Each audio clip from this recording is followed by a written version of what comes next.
Thank you.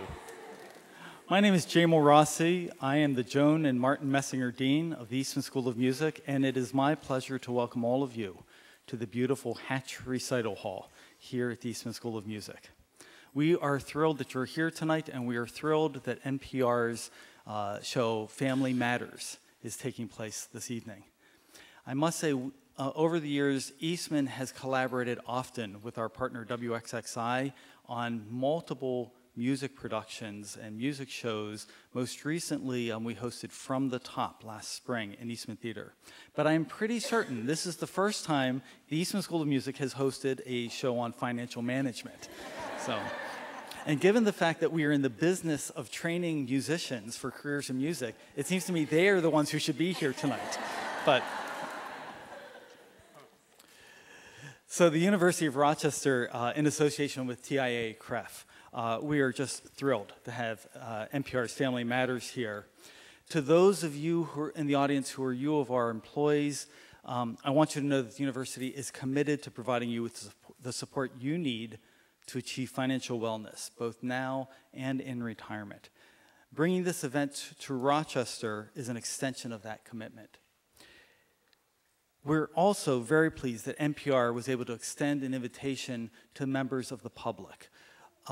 Eastman is a community member here in the city of Rochester, and we are proud to have you all here. So tonight you're going to be able to share your questions and your experiences with participants across the country. So we hope you have an enjoyable night. I believe it's going to be thought-provoking. I think it will be educational, and hopefully it will be a lot of fun. So have a great time, and welcome to the Hatch Recital Hall.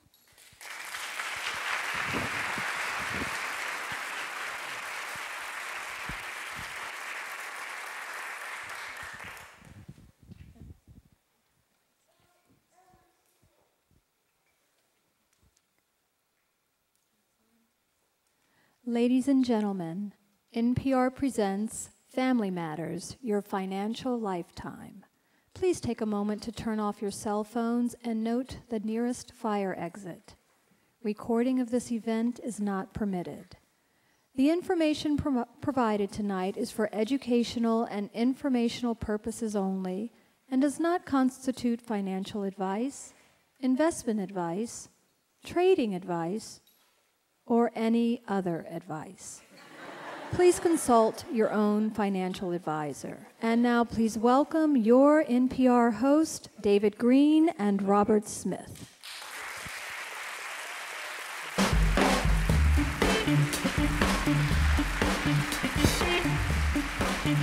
Hi, everybody. Good evening. Wow. There are people up there, too. This is awesome. Thank you for coming. So this is Family Matters. NPR presents Family Matters. And it's going to be an economic forum that is really a conversation that puts all of you right at the center. We at NPR love putting all of you right at the center of things. And just introduce ourselves. I'm David Green. I'm one of the hosts of Morning Edition, and so I normally spend time going to work in the dark on empty streets at 3 o'clock in the morning in an empty studio. So hanging out with people is like really great. It's like it's a new experience for me. David actually hosted this morning. What time did you get up this morning? 2:45 a.m. It was 2:45 a.m. My wife sort of says that it's like living with an infant. She has to worry about when I nap and when I eat, and it's great. She loves the job. Yeah, it's good. So there can be no lulls tonight. If for some reason we get a little too dull, David will actually go to sleep like that. A little bit.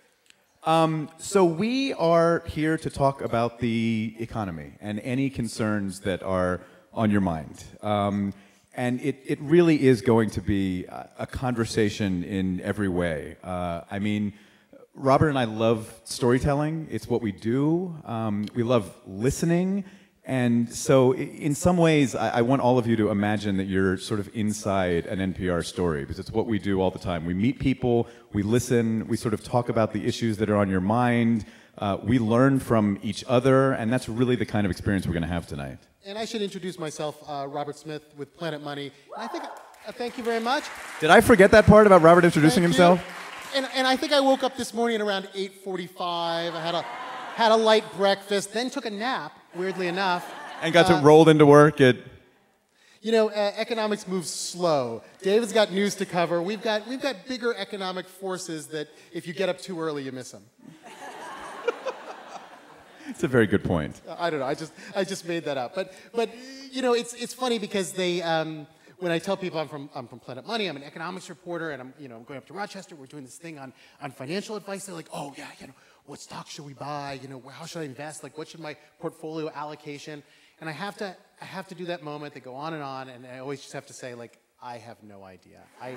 I do not know. I do not know personally for myself, and I do not know for you. I cover the broad forces of economics and central bank and interest rate policy and weird worlds without money. Just did a story on how aquariums barter puffins for mackerels. Wow. And the exchange. How do aquariums barter? They have very sophisticated, you have to say, like, I have 30 grunts, do you have 3 jellyfish? And because they can't spend money. So that's the kind of world that I'm in. But when I actually get a paycheck and have to decide, like, how much do I put away for my kid's retirement? What do I do about a mortgage and a home? And, God forbid, think about retirement. I'm in the same boat as you. And so what we wanted to do today was really, like, do what we do on the radio, which is hear your stories, you'll hear our stories, bring in some experts to talk about them, but to just sort of have a good time exploring, like, what are we actually concerned about? And more importantly, what should we be concerned about? Sure, they're not often the same things. Well, I wanted to start, if we could, Robert, with a story that you did not so long ago. It was a story for Planet Money, and you sort of cruelly pitted a grandmother and a grandson against each other, both competing for the same job, which sounds like it tells you something about the economy. Yeah, we're always looking for weird things in the economy that stand out to us. And so we had seen a statistic that said that there are now more people in the workforce over the age of 65, traditional retirement age. There are more people working over the age of 65 than there are teenagers in the workforce. That it finally tipped over, and basically people were holding on to their jobs for much longer than they ever had for obvious financial reasons. And so we decided to find one person who had extended retirement and her grandson, who happened to be looking for a job. So first, we just want to hear a little bit from them. This is Alice. She's a school teacher, and she talks about why she decides that she is really not going to give up her job. I don't think I'm going to ever leave the job world. I honestly don't think so. I don't really have an investment portfolio to fall back on. I am really grateful that I'm able to work, and I enjoy my job. So, it's not a sad thing. It's like people want to work. They want to be engaged. They want to be longer. But you know who thinks it's sad? Her grandson, Max. This guy looks around. He says he goes into places, and this is his words, not mine. He's like, there's all these old people sitting around doing the jobs. He's like, where is my job? And this guy has looked everywhere. Here's the long list of places he's applied to. I've applied to Quiznos, Wendy's, McDonald's, Arby's, Harris Teeter, Food Lion, Dollar General. Nothing for him. He eventually did find a job, and he ended up going off to school. So maybe by the time he finally gets a career, his grandmother will have ceded at least one spot in the workforce to him. But yeah, we put them up against each other. They were cruel. It was cruel. Well, you're talking about different generations. We did a story several years ago at Morning Edition, and it was part of a series, and we called it Family Matters, which we thought was catchy, and we would keep going with it. But it was focusing on the sandwich generation, the idea that there are a lot of households, and actually an increasing number of households in the United States where you have more than 2 generations living with each other to get by. You have parents who are dealing with taking care of aging parents as well as their own kids. I'm sure this is something that's resonating with many of you here. And this is the story of a woman named Ida Christian. When I met her, she was 89 years old. We visited her in Maryland, and dementia was really beginning to take its toll. But her family was just determined to keep her in the home and take care of her. They had actually made a decision that they didn't want her to be in a nursing home. And I should tell you first that Ida Christian loves to sing. Sing your favorite song. What is my favorite song? Okay, I'm going to say the first couple words. It's your thing. Do what you want to do. It's your thing. Do what you want to do.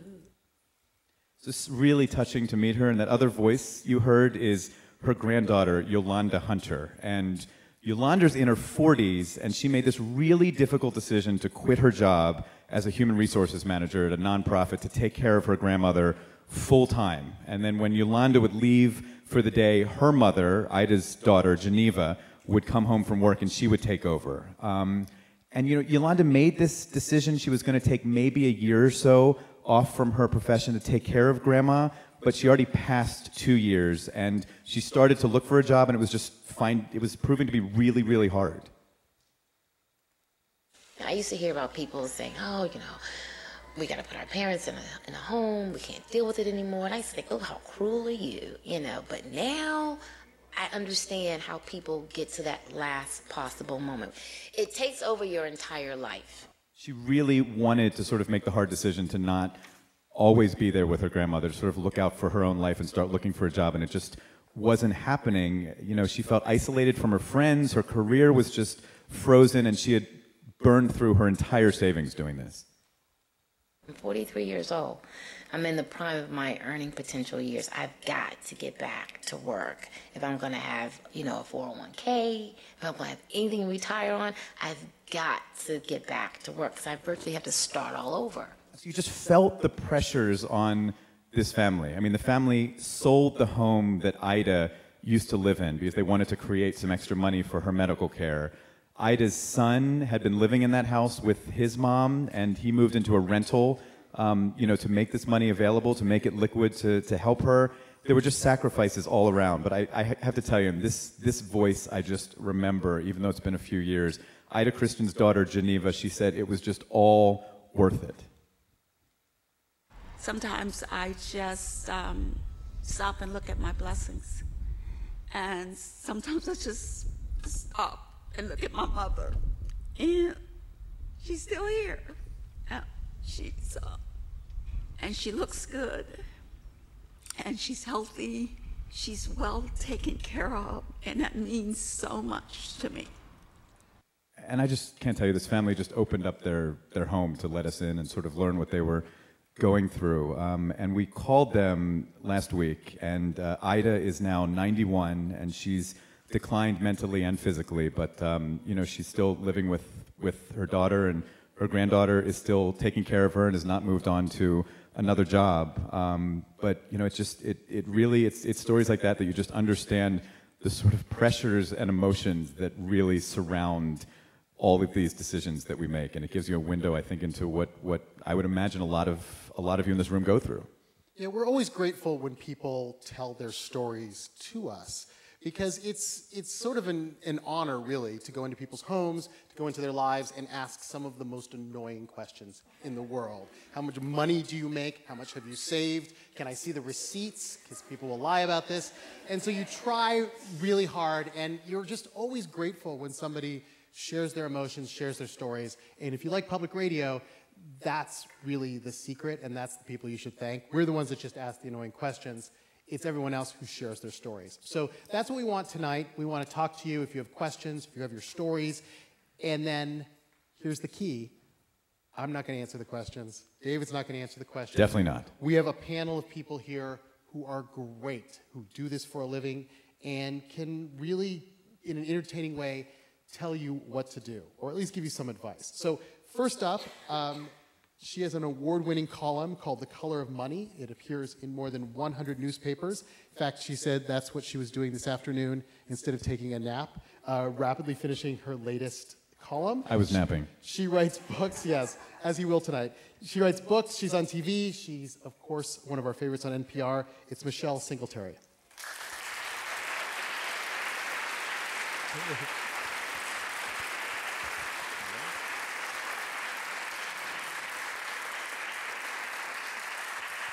And our next panelist is a wealth and business educator, also a best-selling author of a book called My Street Money. This is a man who really puts the personal back in personal finance. I don't know if there's someone in the world who's just a better listener and wants to know your story, no matter how much money you make, no matter what your situation is. I mean, he really just has this instinct for listening and wants to help. Luis Barajas.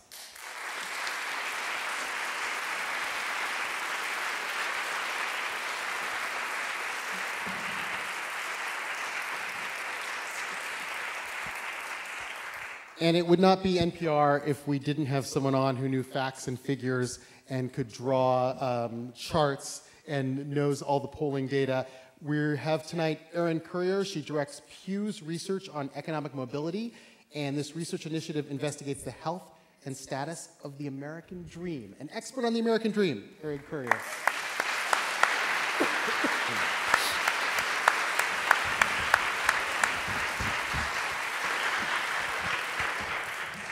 Welcome back to all of you. It's fun to do this again. Thank you. Seems like a fantastic audience. Before we sort of turn things over to you and hear a lot of the stories that are out there, and we hope that a lot of you are ready, let's just start with an icebreaker, if we can. I mean, Michelle, what financial concerns are keeping you up at night these days? I have 3 children, 19, 16, and 14. 2 girls. Can you pray for me, please? And so, you know, I'm bookend. I'm one of those people that are in the middle, trying to put my kids through college and then help elderly relatives. My mother recently passed away, and so I'm trying to help my sister with her estate. And so I'm really, really concerned these days about long-term care. And I know the piece you just talked about, it is the next greatest thing that is going to affect this country. People's inability to take care of their elderly relatives, and booking that with paying for college. Those are the 2 things that are really concerning a lot of families. Did you say this for yourself, long-term care for yourself? Well, I'm okay, because I save my money. I'm sure your kids are saying, like, Mom, you want to get that long-term care insurance? Yeah, no, they listen, I had 3 kids, because I figured there's 3, you know, 1 in chance, 1 in 3, that somebody going to take care of me. So we didn't stop at 1, and we have 2 girls, because statistics show that the girls take care of you. Love my son, but I'm going to pick his wife, so then I'll have 3 girls. For me, my husband and I have been lifelong savers, and so we put in place a plan, and I think for us, we are okay. It is our relatives and people that I'm most concerned about, people who haven't done as well in their careers he and I have done. And just, you know, when you are the person in your family, and I'm sure many of you are the one who's got that good job. You're the go-to person. And that's a lot of pressure. Louis, what's keeping you up at night? Well, when I hit my 50s, I thought it would be my hairline, but it hasn't happened. You have amazing hair. Yeah, look at all this. Look at all my hair. No, it's really interesting because I work with 2 types of clients. I work with the underserved, with really actually a lot of immigrants and very poor people. And then I also have this unique business where I also manage high-level international musicians, entertainers. And on both sides, they're not saving money. One, because they don't have it, and the other ones are making too much and spending it. And for me to corral them and get them to actually save money, I actually have to put the really wealthy clients on a budget. When I say wealthy, we're talking about clients earning $1 million or more per year. And then what's happening is with the clients that don't have the resources is how we're figuring out how we can focus on creating financial dignity in their lives so that when, I hate to say this, but when somebody passes away, that they have enough money to bury a child. We don't even have that sometimes with some of the kids. So, and for the rest, for the middle class, it's really retirement and long-term care issues. It's a huge deal right now. But what about personally? Oh, go ahead. Yeah, what about personally? Personally, Open up. Come on. Your family? honestly, I have a 28-year-old son. I have a 24-year-old daughter, a 19-year-old daughter. They're great kids. I've got an incredible wife. Let's see, what keeps me up? I don't know. I don't know if I've gone past my 5,000-mile service on my car, whether I got to change the oil or not. I don't. I worry so much about other people that I don't have time to worry about myself. So maybe that's it. What is financial dignity? Does that extend beyond the specific example you gave us about bearing a child? Yeah, financial dignity is that most people aren't going to have enough money what they thought they would and be able to retire. And so financial dignity is just that they have health insurance, so when they get sick, they're not looking where they're going to get it from, or they're not going to another country to get health insurance, or health care. It means sending their kids and getting them through college. Not getting in, but getting through college. I mean, most parents want their kids to live a better life, and it's becoming more difficult every single day. Financial dignity is having for single mothers. I deal with a lot of single mothers that they were driving a car that's not, 20 years old and breaking down, and they're, not getting to their kids when they need to. So those are the issues of financial dignity that I work with. It's a broad, it covers Very a broad. lot of areas that Right. touch a lot of lives in different ways. Absolutely. Aaron, what are you working on these days? Well, my project at Pew focuses on the American dream broadly, about the health and status of that dream. And the work that we're doing right now is really focusing on how people's short-term finances, how family balance sheets affect longer-term opportunity and mobility. And what we have seen in our research is that savings, emergency savings, assets broadly, these are overlooked sort of factors that really have a huge impact on where individuals themselves end up over time, how they move up the income ladder, but also how their kids do. So that's really, you're saying what you do in terms of taking care of your month-to-month finances has an impact over the long term. You don't have to spend you don't have to spend as much time worrying about 10, 20 years, sort of take care of your business now. That's exactly right. So we spent a long time looking at how families move up and down the economic ladder over time. And there are a lot of things that are at play, obviously. But one of the biggest pieces of data that I think is relevant to this discussion is that families will never be upwardly mobile if they're not first economically secure. Well, let's see what the worries of our audience are. In the past, we've done some quasi-scientific polling, but we're just going to raise hands here because we're a small crowd. It's and we very can do scientific. It. I'm curious. It's hard to tell. You all look so young. Anyone in college right now?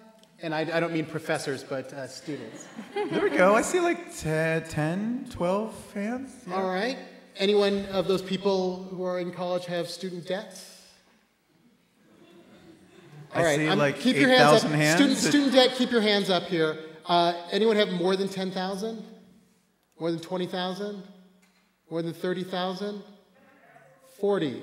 50, 40? 40. Wow. Wow, above average too. All right. What about buying a home? Is anyone here like in that sort of middle part of their life? They want to buy a home?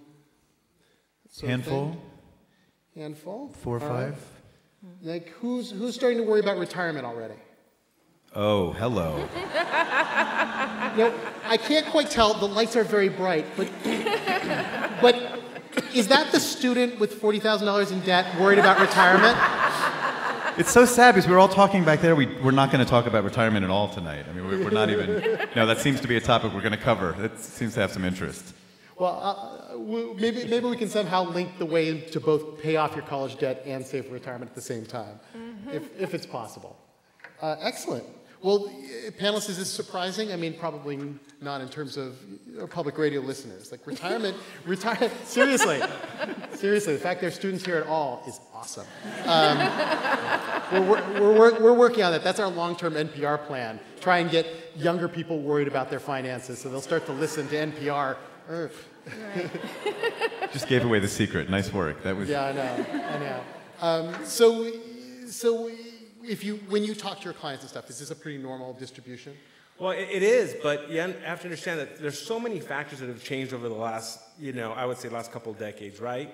I started in financial planning back in 1980, whatever. So, early 80s. And I remember having a conversation. I started with IDS American Express, and I'm having a meeting with a manager, and the manager says, Louis? I said, yes. I said, you're going to do a lot of retirement planning here. People are going to retire at 65. They're going to hand you the money, their 401k, and you have to make it last about 6 to 7 years. Most people will be dead by 72. And this was back in the 1980s, right? If I were to sit here today and train you, and you were one of my financial advisors, and say, Robert, we're going to do financial planning. Most people are still trying to retire around age 65. We got to make that money last at least 30 years, right, till age 95. I mean, we do projections out. So what's happening? People are living so much longer. And then we've gone through this really bad recession where we've almost gone through a depression, and then we don't know what's going to happen with the economy. People saw their 401ks almost go down in half. So there are all these things beyond Social Security, and so that's why I think it's really on top of mind for most people. Now, why don't we bring a voice in to talk about this very subject from out there? Is this Craig Dishrer? Does that sound? Am I saying that correctly? Craig?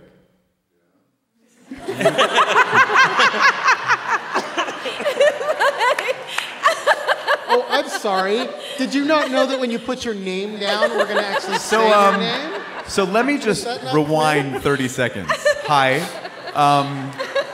So you were filling out some cards as you came in, and you could put your name down or not, and offer sort of a financial concern that keeps you up at night. And when you put your name down, there was a slight remote chance that we would ask you if you were interested in coming up to the microphone and talking about your card. Hi, Craig. Are you angry at me? So, Craig, do you? I will have to ask your roommates if they would mind. But would you come over to the microphone and chat for a minute if you're willing? So, yes, good. Yeah.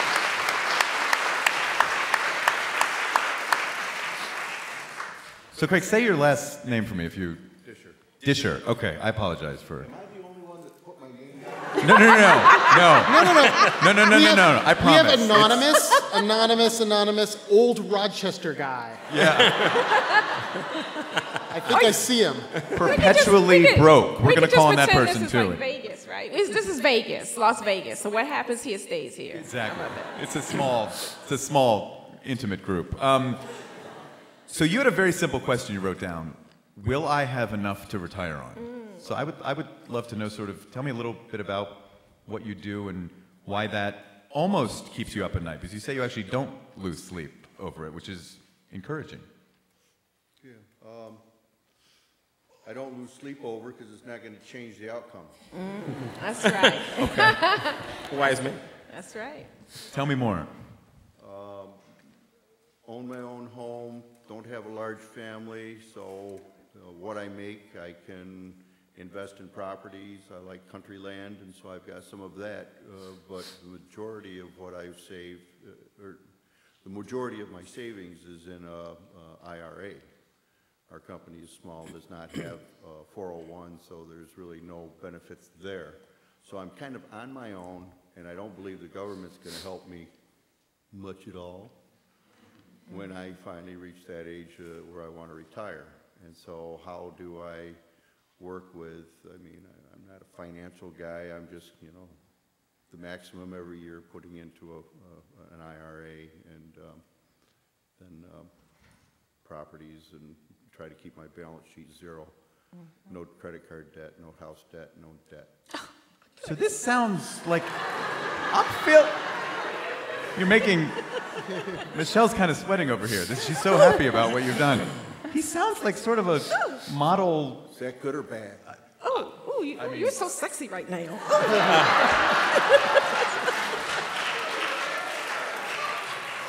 Craig, do you want to switch seats with me? You can come up here.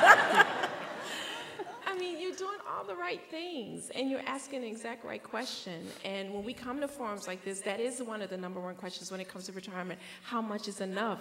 But that number is individual to you, and it's the type of retirement that you want. And you factor it just like you do now. How much does it take to live the life you are now? Then transition into what type of retirement you want. Are you going to stay in this house that you've paid for? Are you going to move somewhere else? And so you do the budget for retirement just like you do now, and then you look at what you've got saved, how much of that you're going to be able to pull off every year. Advisors say about 4%, and then that's how you know if you have enough. But you have one of the best situations when you have no debt. Too many retirees are taking debt into retirement, primarily their home. So if you take away your home mortgage, which really should only be about a third of your income, but say it's 30 or 40%, that's like 30 to 40% you've taken off of your balance sheet. So you can have a better retirement. So you've set yourself, you're good. Did you say you were married? I'm married, but I got some single women. But I will suggest, I think since you say you're not a financial guy, I would suggest that you sit down with a financial planner. I'm not one, so I'm not selling anything. But just have that person look over your whole portfolio and help come up with a plan. And to start that process, there's a great website developed by choosetosave.org. And if you go to their website, there's a ballpark retirement calculator. Now, this just starts the process because you're going to sit in front of a real person. And that'll give you plug in all those numbers, all those things you just told us, and it'll give you a sense of how much you have and if it's going to last for your retirement. But you're in good shape. Thank you. So just let me, for the people who are going to ask that same question, it's really important that you do a retirement plan. Now, here's the thing. Retirement is all about cash flow, okay? And so it's going to be based on what you have and how long is that money going to last you. And again, it depends on your life expectancy.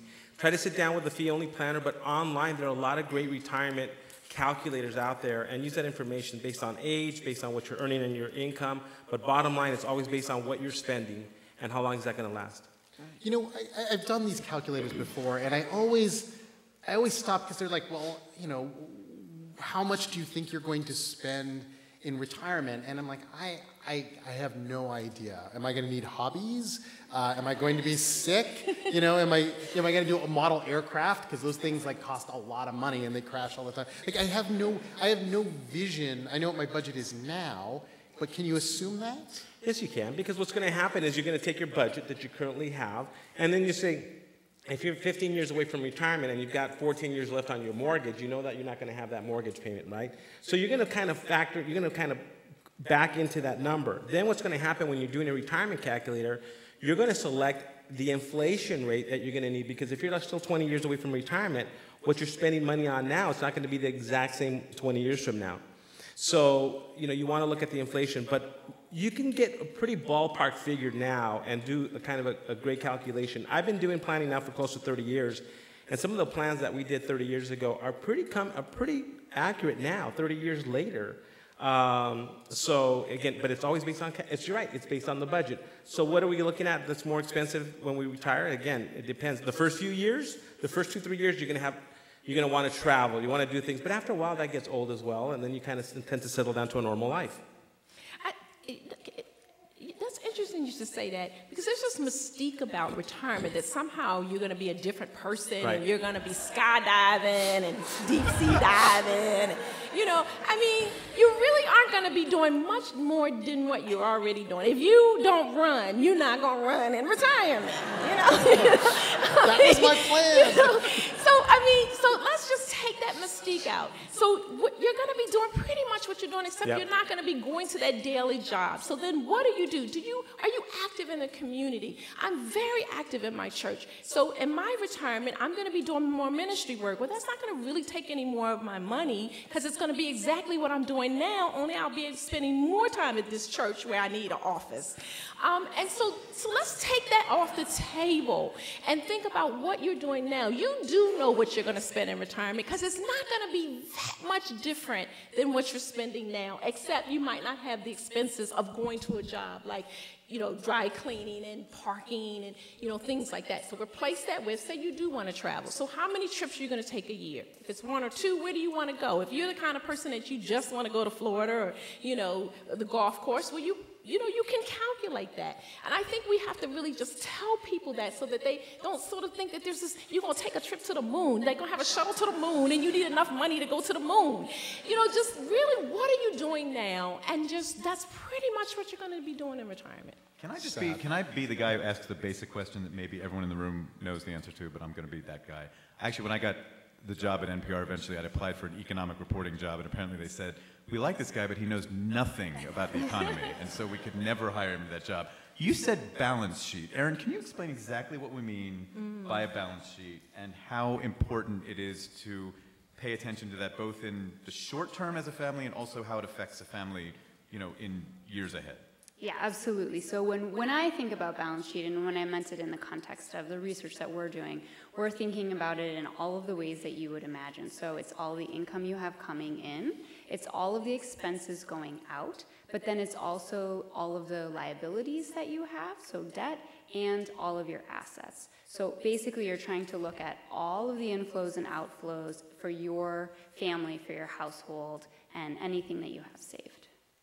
And so Craig has done a really good job with his balance sheet. And does that mean he should feel really good going forward? I mean, that is a huge impact? He should feel really good, just like Michelle said. I mean, the debt side is what really drives down wealth. When we think about net worth of people, it's all of your assets minus all of your debt. And so if you don't have any debt, that means that everything that you have saved is just money in the bank that's not being you're not getting strain on those reserves. What we have seen in our research, interestingly, and I don't mean to put you in a category based on your age, but anyone who is in the Gen X group, are there Gen Xers in the crowd? Yeah. So Gen X is people born 1965 to 1980-ish. Yeah, so there's a lot of you. So I hate to be the Debbie Downer, but you guys are the ones who are really needing to focus on this right now.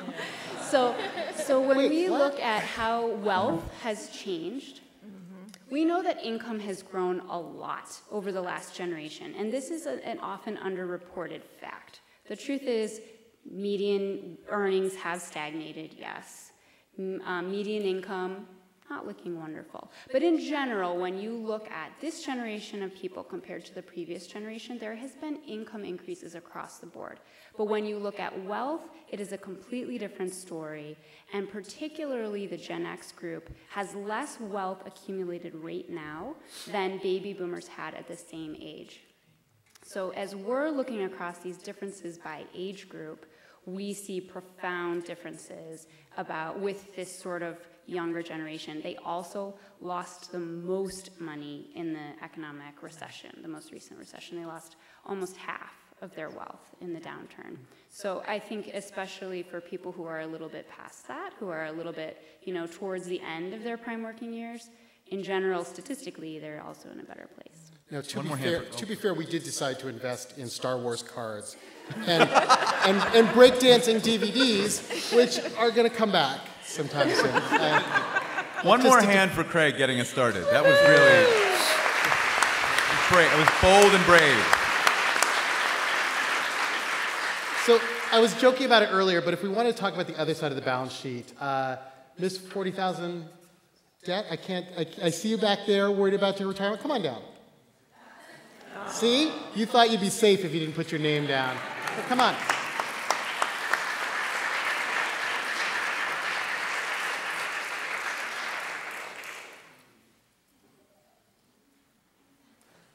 So are you Gen X?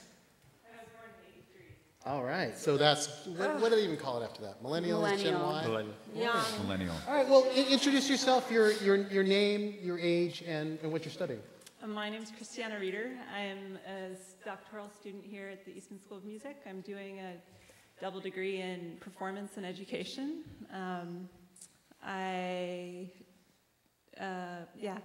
What's your instrument? Do you have to have an instrument? I play the viola, sorry. Oh, nice. I also have a part-time job in the RPO, in the orchestra here. So I'm working while I'm in school. Do you perform on this stage here? Is this? We do individual performance recitals here. It's too small for an orchestra. We are literally the least talented people, David, who had ever been on this stage. We're officially. We apologize. You come to performances here that really just blow your mind. And the whole city has real skills, and we talk on the radio. But so what's the plan? You have gone. I don't know if you were joking. I was to do this thing, but are you really? How much in debt are you for school? 55,000 now. 55,000. And what's the plan? Plan is to get a job. It's a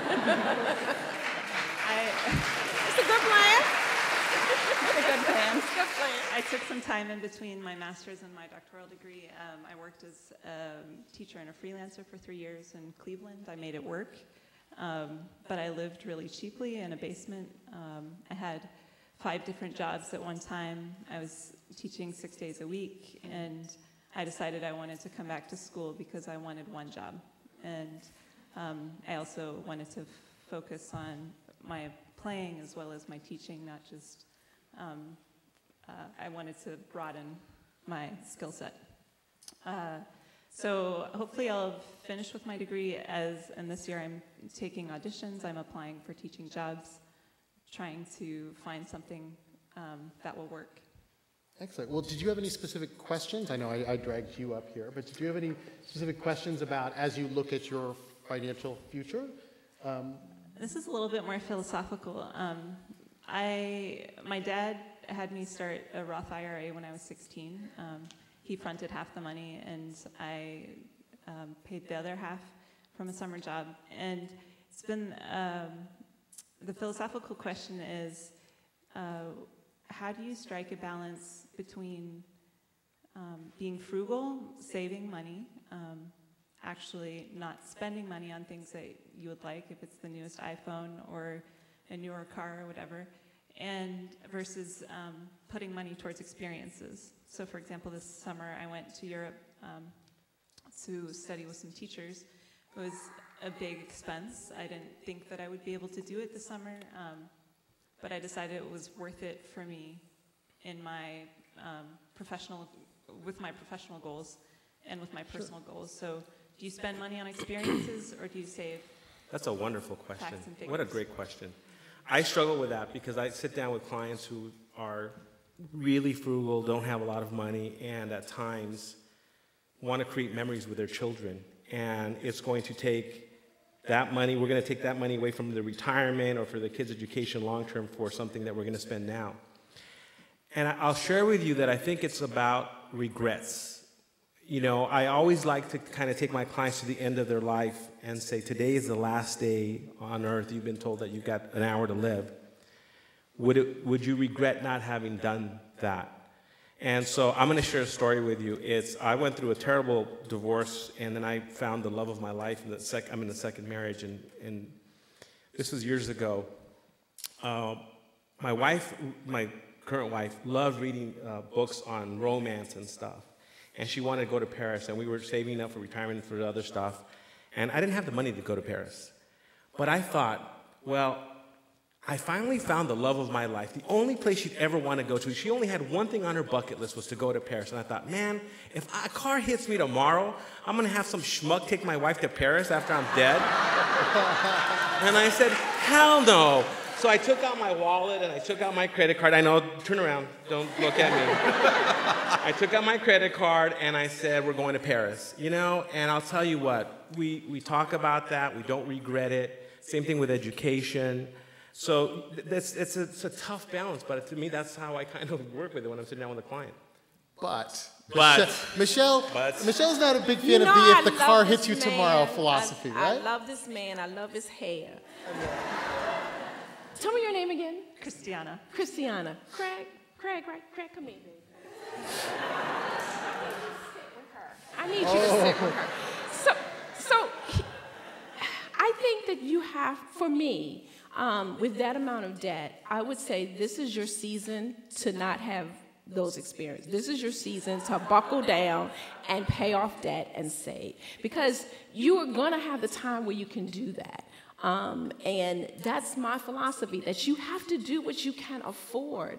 And a lot of reason why some of the actors don't have money is because you were like, okay, well, I'm going to have all these experiences and I'm going to worry about all this stuff later. Well, the problem is later comes and you still don't have any money. And you don't have a retirement plan, and then now your kids have to take care of you. So you're in a time where you can still live in that little hovel of an apartment and save and do some things so that when you get out of debt, you can have greater, more affordable experience without any debt. And that's what I teach. You were saying that this was part of sort of your thinking about your career, right? I mean, this was not just gallivanting across Europe and drinking wine and sitting in...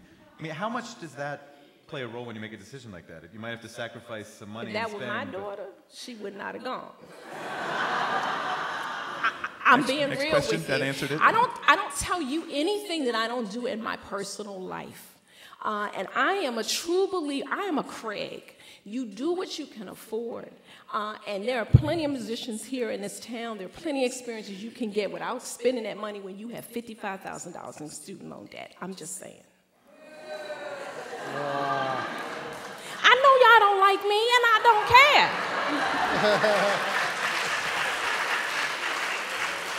Because I'm going to tell you what you don't want to hear, because Craig and we are going to be in Florida on the beach with our little Mai Tais while you all are trying to figure out how to live in your retirement. I'm just saying, I'm going to tell you the hard stuff. I'm just wondering, because Christiana, right? What did you feel like you got out of this experience in terms of value that you might not have gotten, if you had stayed home and, tried to explore some of the opportunities that Michelle's talking about? I thought about that actually really long and hard. It was a question of whether or not to stay here, get a job, a summer job, and pay my apartment rent here and my regular bills, or find a subletter and live a little bit more frugally. And I decided, and in retrospect, I wouldn't have changed a thing. I flew cheaply. I didn't pay for any lodging, and I feel like I'm a different musician now than I was 3 months ago. And I feel like... So what are you going to do now? I'm sorry? What are you going to do now? So you've had the experience, you did what you want to do, okay. So what are you going to do now? Now it's time to work. I mean, it's time to apply for jobs. It's time to practice. It's time to buckle down. Are you going to move? I'm sort of always interested about the mobility in this country, because a lot of people, the economic theory says that people would move a lot more because there are places where you could make a lot more money with your credentials, but people, because of family, or friends, they don't move as much as sort of economists predict that they would. What are you going to do? Yeah, I think Rochester is a great city. It's small, and I personally feel, I hope this isn't offensive to anybody, but I feel like the market for musicians is flooded. There are a lot of people... It's because you were successful. And the city can't sustain so many musicians. Yeah. And I feel like if I don't get a job within the next 18 months, then I'm definitely going to move to a bigger city, a larger metropolitan area where I can freelance and support myself until hopefully I get that one job, or 1.5. Just when you do, wherever you go, try to live as frugally and cheap. If you can go to a place where you have relatives and live with them and negotiate with them. Okay, now, any of you gonna help her pay that $55,000 or live with Craig? Because but no, I'm serious. Just live like you're living now so that those first few years when you do work, you can toss all your income towards that debt. So I want you to go someplace and live where you can pretty much almost 90% of what you take home apply to that debt, so that in a couple years you can get out and then you can do exactly what you want with just the one job. Michelle, I want to play a piece of tape. It's from a woman named Melissa Moore that I think is going to help you make your case. So this is a young woman who had a lot of debt and sort of moved on later in life to a point where she was really worrying about her, sort of how people thought of her having debt. Like she felt it was a stigma that she had so much debt to confront. So let's just listen to her here.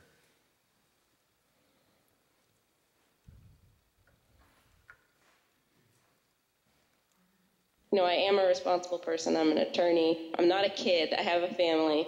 And for someone to question, and I understand why they question it, but for them to question it, it's very hard to be put back in that position. I feel like I'm back in my early 20s, where you don't have any credibility. It's difficult. What do you make of that? Is that part of what people confront when they carry debt, sort of later into life? Well, one thing is that you shouldn't carry any stigma. I don't think any differently of people who are in debt. You make the decisions that you make. You do the best that you can with the information that you have. And all I ask is that when you know better, you do better. And I don't think that if you're in debt, that you should feel bad about it. You did what you thought was best for yourself. But now that you know something a little different, you have to act different. And really, quite frankly, for a long time now, debt doesn't carry the same stigma that it used to. And I think that's a good thing. I mean, what's the point of, I wasn't berating her. I was just trying to encourage her to live a different life so that she can live a better life. And see, that's the difference. But you gotta understand, it's based on, and again, I know that for Michelle there is no good debt, but I know that it's just debt. Nope. But I'll tell you, I've worked with so many people who have come out of really low income neighborhoods, if they wouldn't taken out a loan to start their business, or wouldn't have taken out a loan to send their kids to college, and who are now doctors and lawyers and helping out.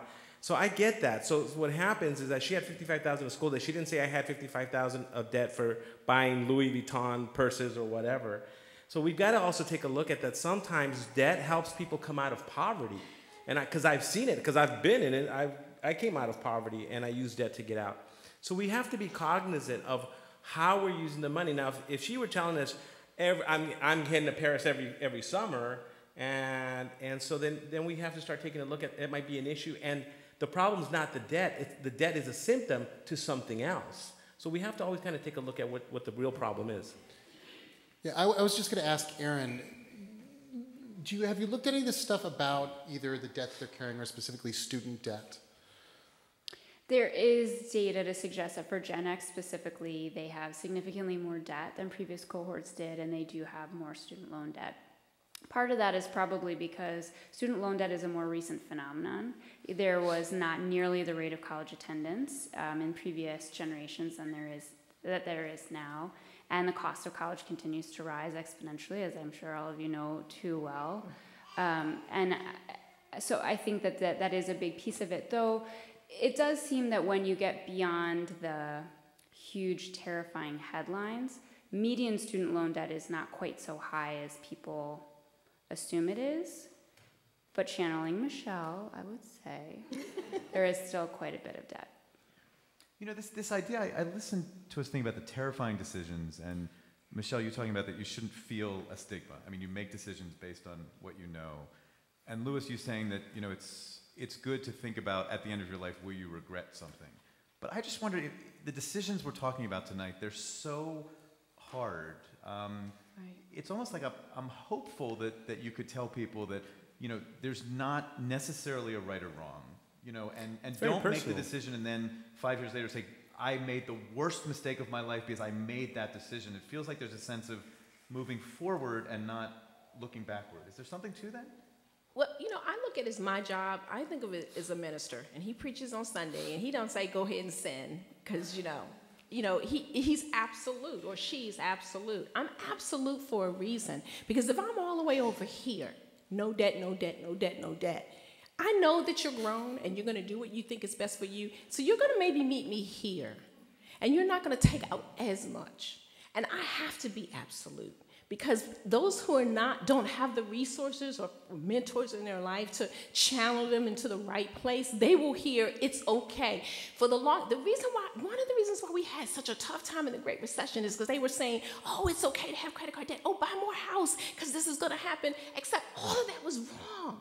And the things that kept us safe and the generations before was that we lived below our means. That carries you through no matter what's happening in the economy. And I feel that's my place. That was what I was born to do. So I am absolute about no debt. I don't think it's a good thing. And if I say that, somebody in here is going to think, well, you know what? I'm not going to I'm going to stay at home and go to college. Or I'm going to go to community college and transfer to the four-year university. Or I'm going to live really like a hovel until I pay off all this debt. And then I think my job has been done. So I am absolute. It is black and white as far as I'm concerned. And I'm going to keep preaching that. And I don't care what anybody says. Because you know what? They are not going to pay for your long-term care. They are not going to be taking care of you. They're not going to be sending your kids to college. And so I'm going to preach it until I can't preach it anymore, until I still have hot flashes.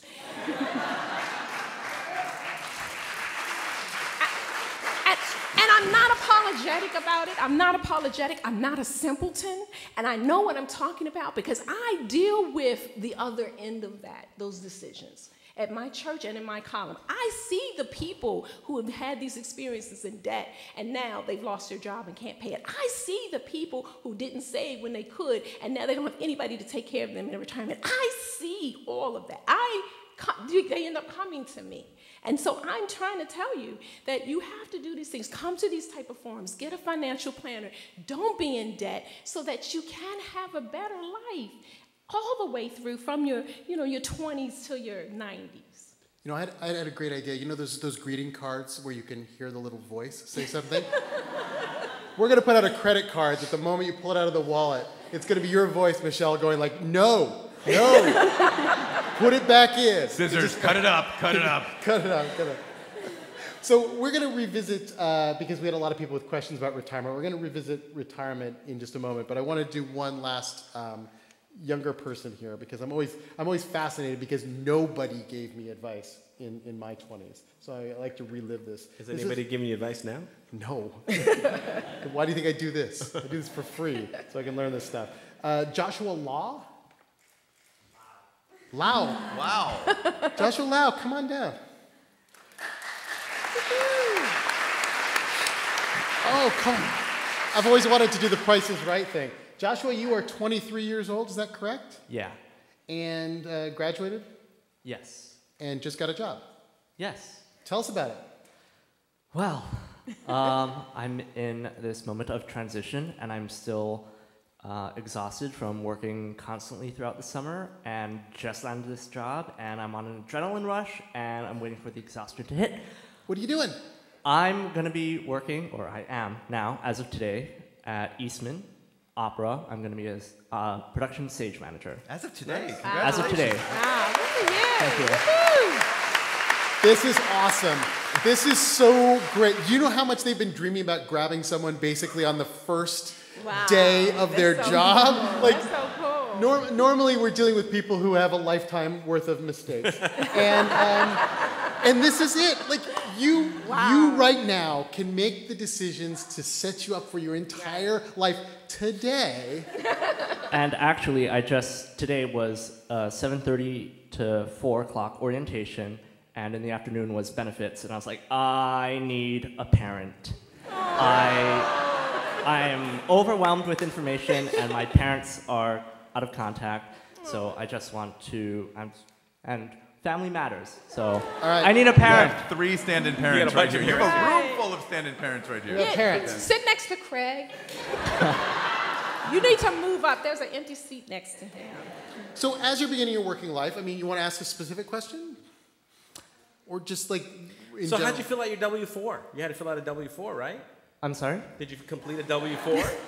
I can't hear you, sorry. So what it is when you start a job, right? It's like today was your first day. Yeah. You're gonna have to decide how much tax is gonna be withheld.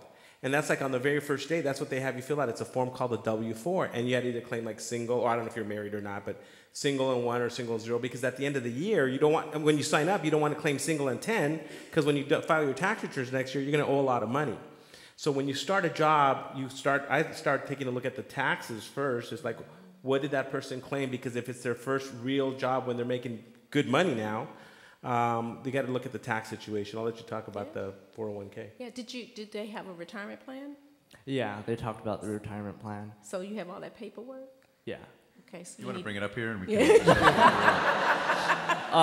Actually, some of the concerns I had today was thinking about, I'm 23, I'm on my parents' health care until I'm 26. Mm-hmm. One of the things I don't know is, do I have to cease my dependency now if I decide, and I'm hearing I have 30 days to enroll in this healthcare plan. I'm like, I have 30 days to make this big decision, or can I wait? I don't know the answer to those questions. Yeah. So the healthcare question, I'm trying to remember the healthcare rule. If you are still in college and up to 26, you can stay on your parents. Right, you're going to have to sign up for yourself. So you're going to sign up yourself. Right. So you'll sign up for yourself with the healthcare plan. And then you also, most likely, do you have a retirement plan available? Are you eligible for retirement? Because sometimes you have to wait a little bit before you... I am eligible for retirement after 2 years of service. However, so this is the context. I work in theater, and I hope maybe everybody knows that theater is not really what you'd call a stable career path. Okay. And so I just landed this job where potentially there is this stability, and I'm very lucky and very fortunate, and I'm daunted by this. I'm 23, and this 10-year plan, I never dreamed of this, and it sounds like I have this opportunity, and I don't know what to do with that personally, because will this personally close me off from other worldly experiences, and put me in a maybe financial secure place? But I just feel too young right now for that. The opportunity being you have a stable job, you could start putting money in retirement, you can start doing some. Or the opportunity to work elsewhere, like I'm going to be working with opera. Who knows if there's an opportunity to work at the Met, or in various other.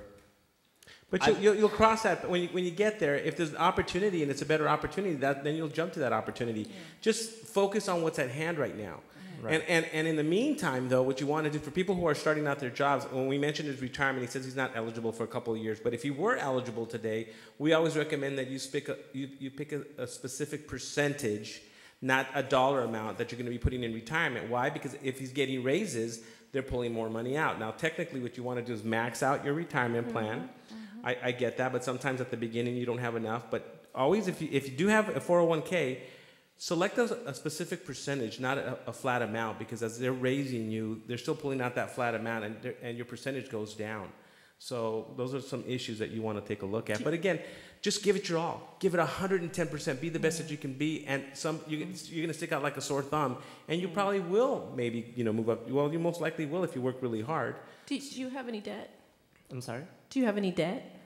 I don't know. You do not? Ooh, good. No credit card debt? No debt? Nothing? Oh, that means yes. I don't know. Okay, so really, and I'm sure there's something here at the school or something in the community. I would sign up for or find a financial class or program. I don't know if lots of churches have it, community centers have it, things like that. TICREF might have something that they could help you with later, after this is over. So you sort of need someone to kind of sit down with you and go over everything, the taxes. And even though I'm not quite sure I'm understanding that you're not eligible, are you talking about for the pension? Because you can still put money in a retirement fund. You don't have to. I mean, if you're talking about you're not eligible to be vested in the pension, that's something different. But you can still start saving for retirement now, especially since you don't have any debt. You absolutely should open up an IRA or a Roth or both to start, because you have the best thing that a lot of us old people don't have anymore: time. That's right. Yeah. It's time. You have an abundance, prayfully. So if you start now, you don't have to save as much as if you wait until your 30s or 40s. So now I know it seems a little daunting and it seems like way, way off, but all of us who are at that way, way off point, what would you all tell him to do right now? Craig, what would you tell him to do? So you are in such a great position, and I love that you are 23 and you're at something like this for real, because really. Thank you. But follow up with this now. I want you, in fact, I'm going to give you my card, and I want to make sure that if you can't find something locally, that I will find a financial class or program for you so that you can start participating and get a lot of those answers to those questions. And I'll be your dad for tonight. I was going to say, good job, son, getting the job. Thank you for not moving back into my house. Sorry. Oh wait, we have a benefits administrator here. I met her there earlier. You go. You got a card. We love exchanges of business cards in this room. We've adopted you. While we're talking about retirement, can I ask one last question? Absolutely. Sure, 403B versus 401K rollover. I just like free word association. Those are good words.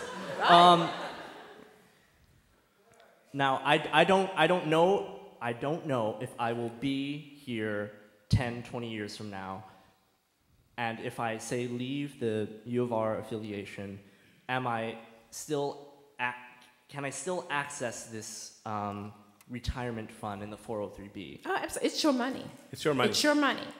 You can always roll it over. And the I mean, rule always. is if you have 5,000 or more, you can keep it into the plan. And if you like the plan at where you work, then certainly you can keep it there. If you don't like the options or you want to consolidate it with some other things, then you can do a rollover. And there's some, rules about how do you do that, and you want to make sure you don't take the money, all that kind of stuff. But when it comes time for that, that's why you want to get into a class and hook up with a financial planner or someone who can help you guide you to those things. But those are good questions. But whatever you save, that's your money to take and do whatever you want.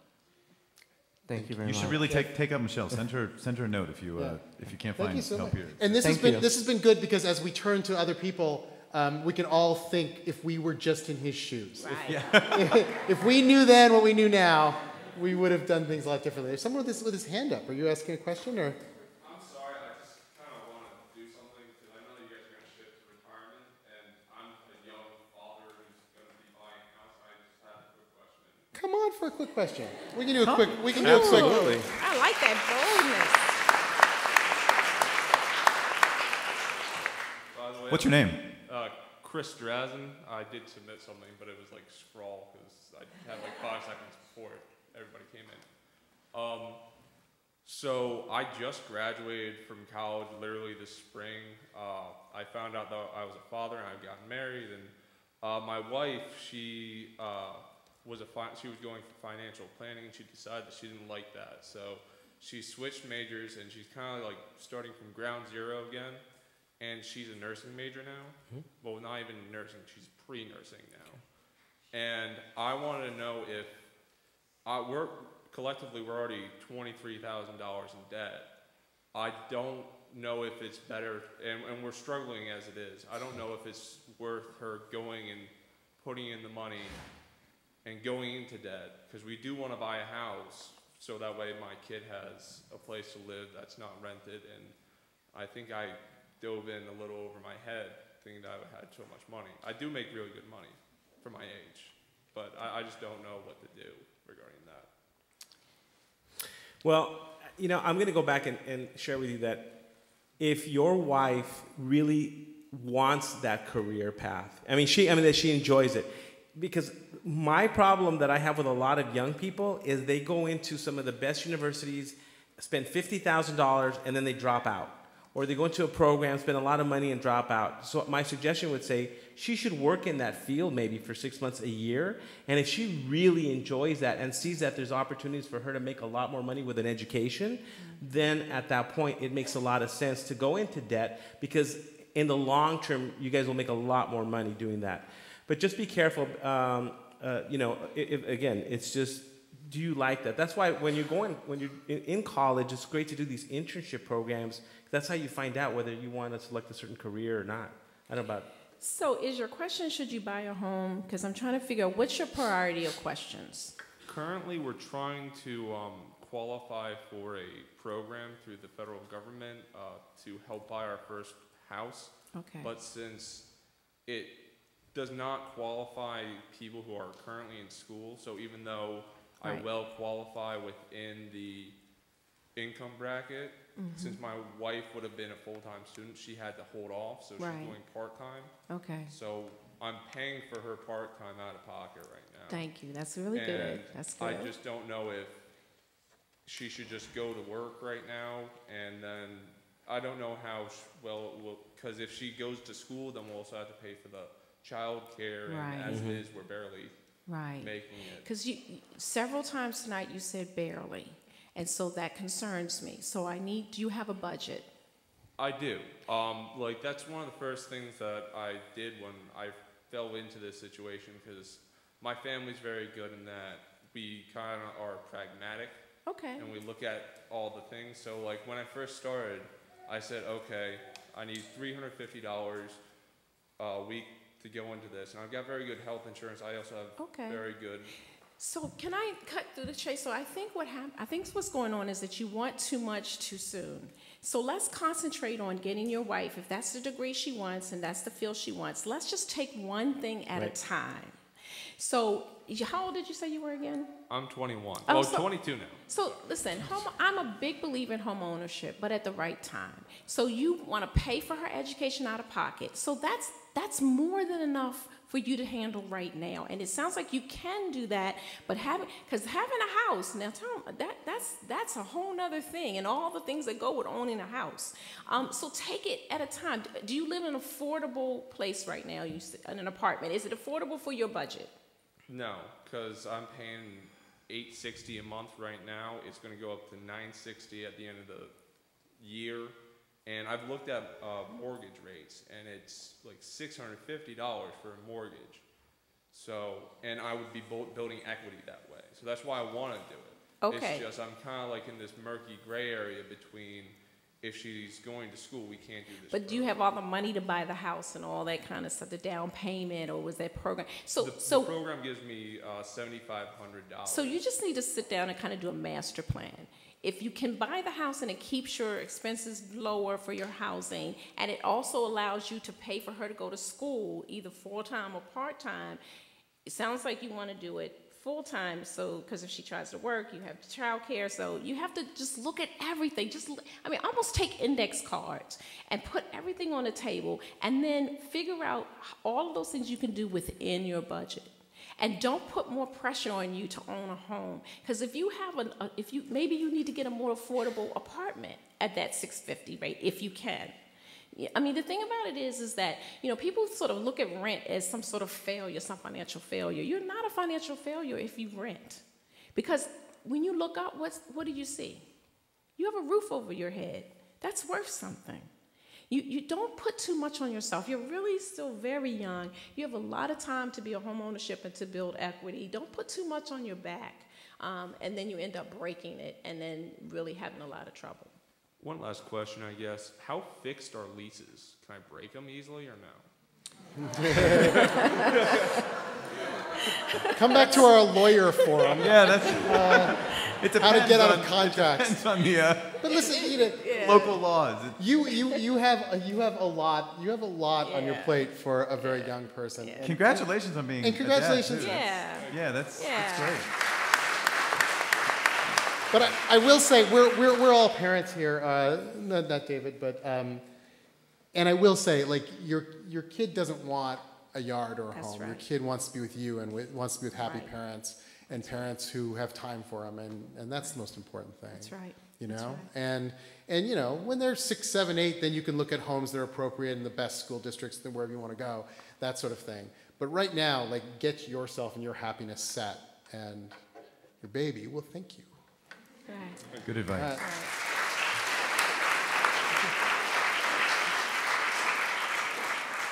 So is there a Sarah Johnstone here?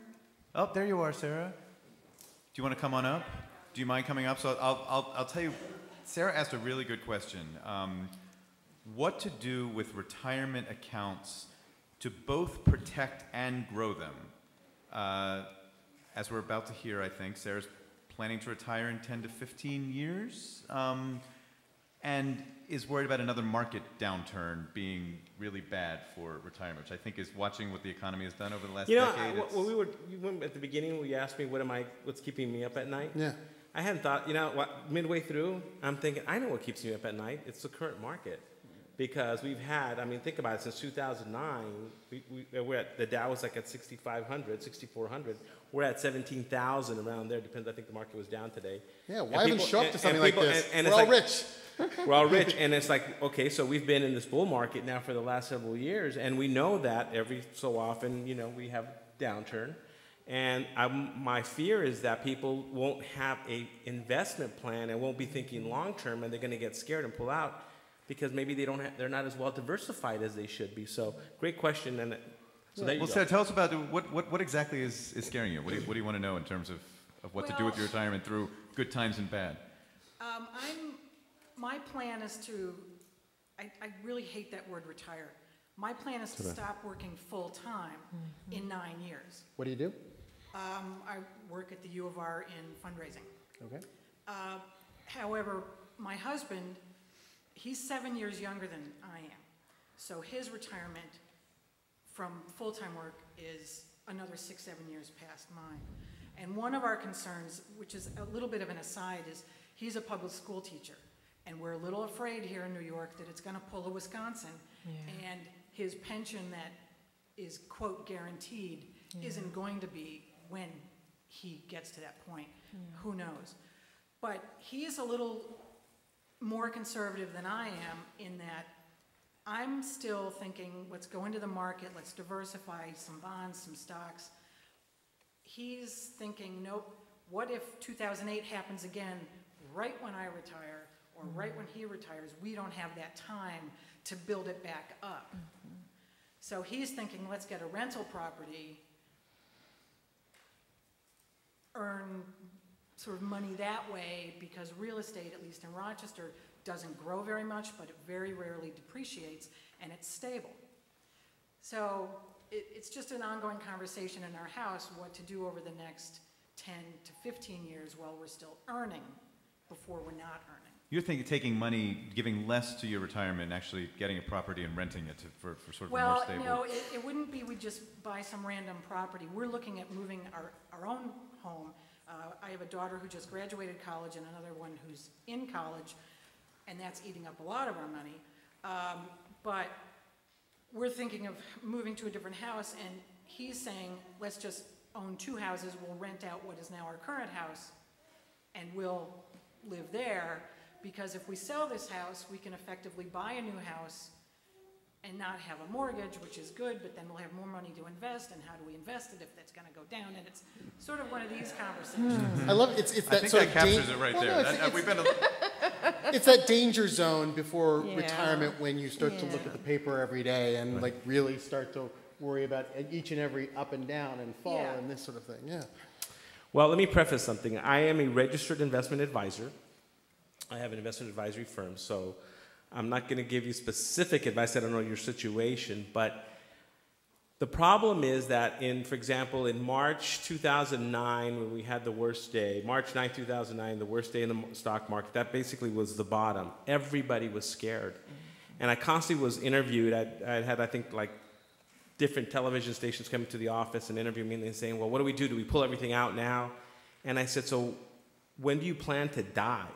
Because the problem is, if you retire, let's just say, I hate the word retirement too, just by the way. I hate the word retirement. But let's just say that you're going to go part-time or you do retire at age 65. Let's just pick that number. When do you plan to die? And so if we look at your lifespan, whether it's 20, 30 more years, your money's going to still have to be working for you. And it's not going to be you're going to need all the money that day. And so usually if the market does turn down, it's a great opportunity to put more money in the market. But there's nothing wrong with diversifying your assets and sitting down with an investment advisor, a fee-only investment advisor, not going to sell you stuff, and take a look at it. And there's nothing wrong with having rental property, because what happens if the tenant stops paying you and they declare bankruptcy and they live there for 9 months for free? That's happened to a lot of people. Right? Or it ends up being that you've got the foundation, something happens to the foundation, you don't have the money to fix it. Or some guy breaks his contract, your rental contract, which you thought was ironclad. Ironclad. All of a sudden he's taking his kid a and 21-year-old. Yeah. And so I understand. There are a lot of people out there that says the way you become rich is put all your money in one basket and watch that basket. Well, that's good for the people who are these entrepreneurs who are just really big risk takers. And if you're not a risk taker, and if you're afraid of, maybe the money going down, is really looking at a well-diversified plan. And when I say that, let me just share with you, I also hate the word diversification because most people really don't know what it is. And sit down and take a look at with an investment advisor, and there's nothing wrong with holding real estate and different asset classes that don't move together.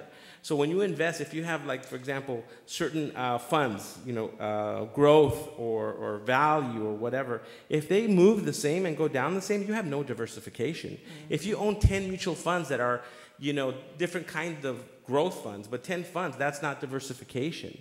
If the interest rates start going up and you have long-term bonds, the principal can go down. I've been around where I've seen bond funds go down as much as 20% as well. So sit down with somebody who really understands what you're trying to accomplish, but don't look at it as focused on that one specific time when you do retire, because you're going to need some growth, because it goes back to what we originally talked about. People are living longer and longer, and that's what it's really complicating the word we hate, retirement, right? Aaron, if we think about the position that Sarah's in, thinking about, I don't want to say retiring, not working full-time over the next decade. I mean, is there research that suggests what sort of her generation, the position that they are in? I mean, do things look like it's going to be pretty stable for someone like Sarah? She and her husband, no matter sort of what these decisions they make right now, things look good, things look bad. I know we talked about the younger generation, things looking not so good, but... Yeah, it's interesting, when we did our research that revealed that Gen Xers were really in, not as good a financial shape as we thought. The reason we did that analysis was because we thought we were going to find a different story. We thought we were going to find that the baby boomers who were beginning to retire were affected by the recession in a really terrible time period, that it was either right before they retired so they wouldn't have time to make up the losses, or it was as they had already retired but their nest egg was basically gone. And so that was the story we were expecting to tell, and that was not what we found. In reality, the early boomers and the late boomers are actually in great financial shape. They, on the whole, have a lot of money saved, did a much better job of saving than younger generations have, and actually, in some cases, did a better job saving than the older generation, which is shocking, because people who lived through the Depression are master savers. But in general, you have a lot of savings probably, maybe more than you think, and when we look across these different groups, baby boomers are in a good place. Do you have a lot of savings? Do you feel like you have a lot of savings? Who does? Good answer. I have a lot of savings. I will tell you, though, that after 2009, when the crash did happen, I tripled what I put into my IRA because I was buying cheap. Mm-hmm.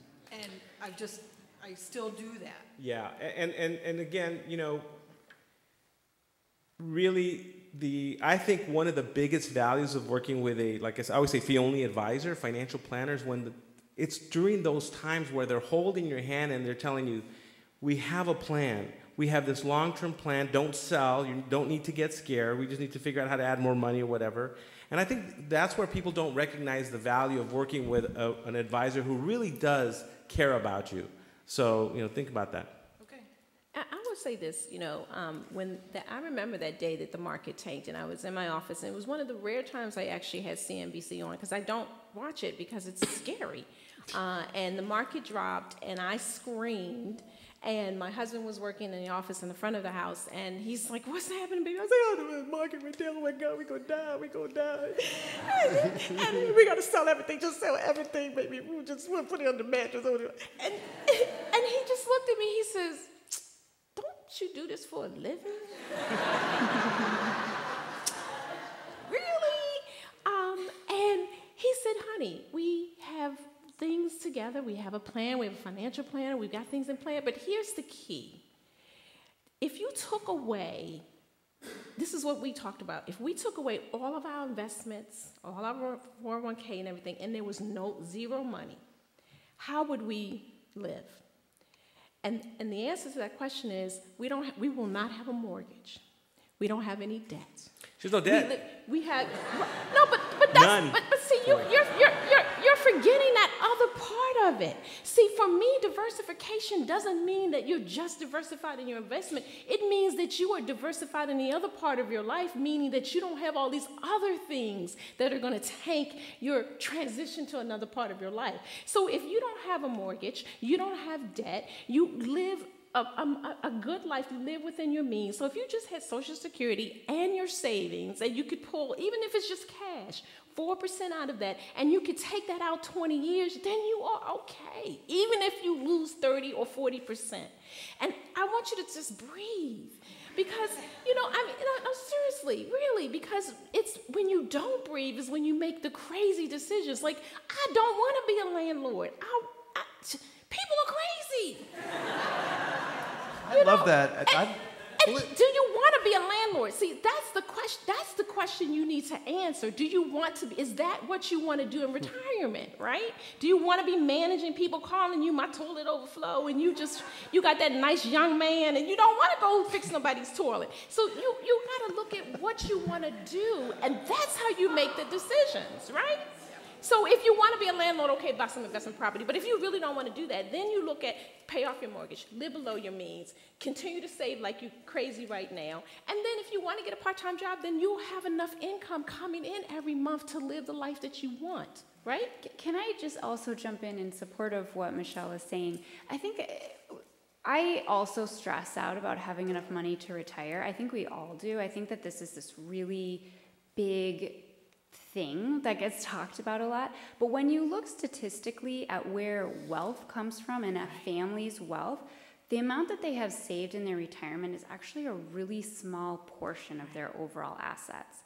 And just to put it in perspective on a national basis, only half of workers have access to a 401k plan through their employer or a retirement plan through their employer.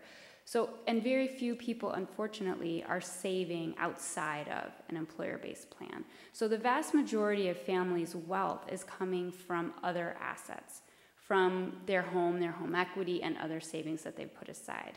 So obviously, you know, it's great to have a lot of retirement savings, but to her point, look at the whole balance sheet. Look at all of the things collectively, because your retirement fund or that account is not the only place that you could have savings. Excellent. And breathe. That's what we're going to leave you with. I love that breathe. We got to breathe. I think we're actually out of time. I just, there is one more hand I want to see. One person just literally filled out a card. It says anonymous. What concerns keep you up at night? Nothing. Right? Who is that? That's the baby. That's the little baby. It's the baby. Is there a hand? Oh, it's the baby. Like a baby. Wow. That like is a wonderful. baby. That's pretty cool. So everyone breathe. That's one of the many important lessons that we've learned tonight. This has been great. We're going to hang out afterwards. I know, Michelle, you have some people in the audience who you want to spend some time with. Right. Yeah. So it's, but first, let's just say a huge thank you to our panelists, Aaron Currier of the Pew Charitable Trust,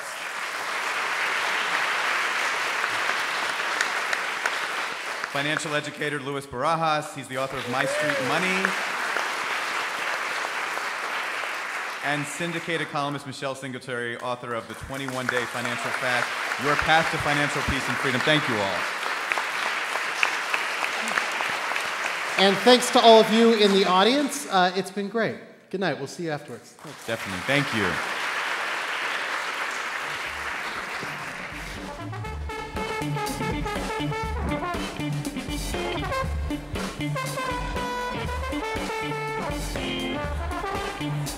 Thank you.